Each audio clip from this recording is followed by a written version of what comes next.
This is the SmallRig SR-RG1 wireless shooting grip with a Bluetooth remote. That's right, welcome to the future.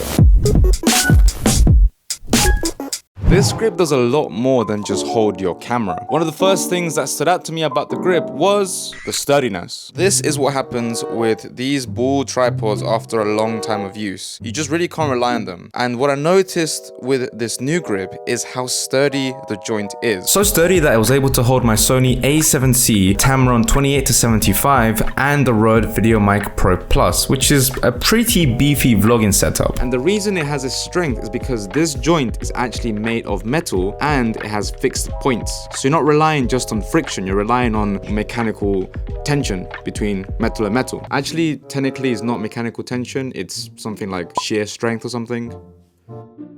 I'm sorry, I failed you. Actually, one of my favorite things about this handle is that rather than having to twist something out, you can use this little wheel here to literally just screw something on. Boom, we're ready. I just like how practical it is and how ready you can just be in tripod mode and then in handle mode. What's also great is you can take this joint, turn it to the side, and now you can shoot vertical videos for Instagram, for Instagram Reels or for TikToks. Let's talk about the controller.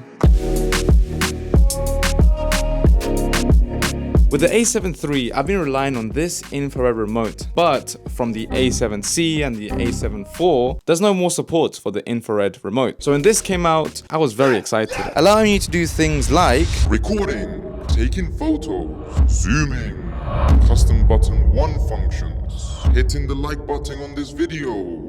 Although I wish the controller had arrow keys. Currently you can click a C1 button. In my case, it's the picture profile. But what then? I can't go up or down, and if I press it again, it just selects it. It does have the zooming in and zooming out key, and maybe like a software upgrade where they can make it if you press up, it goes up, and you press down, it goes down. But at the moment, having the C1 function is kind of useless. So one of the things I realized about the zooming in function of this remote is that it reminds me a lot of really old camcorders. You know, the ones that you had a top handle and then you can really easily zoom in and zoom out. So I was thinking, what if I put this on this cage like this? So now with the handle on top, I can press record and I can also zoom in, which I think is pretty cool and adds another function to this handle. And that's not all. A pretty hidden feature about this is the fact that it's a selfie stick, which is great if you're filming on a tight focal length like this 28mm on the Sony a7C, because now you get that extra reach. So it's a grip designed with the content creator in mind, but just how good is it for actual vloggers? Let's find out.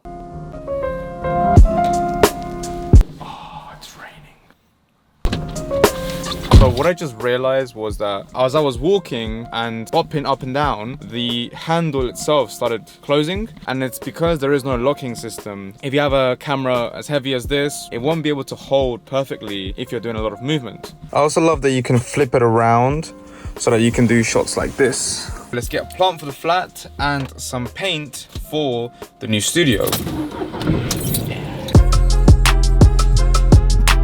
See the camera move. Yeah. So the reason I think the camera kept tipping over is because of the limitation of these feet. Unlike a traditional tripod, these feet here are at an angle, meaning the center of gravity of the tripod is much lower. And so what happens is the camera is always going to have to kind of balance its center of gravity at a different point, which means that you have to figure out whether your camera will be able to stay in this kind of position or not. So I think you have to really be careful when using this as a tripod itself, and not to have a camera with a very high center of gravity. Regardless, let's go buy a tree. Got the paint. Actually, this paint is for my parents' room. This is the paint that we got to test in the studio. One plant.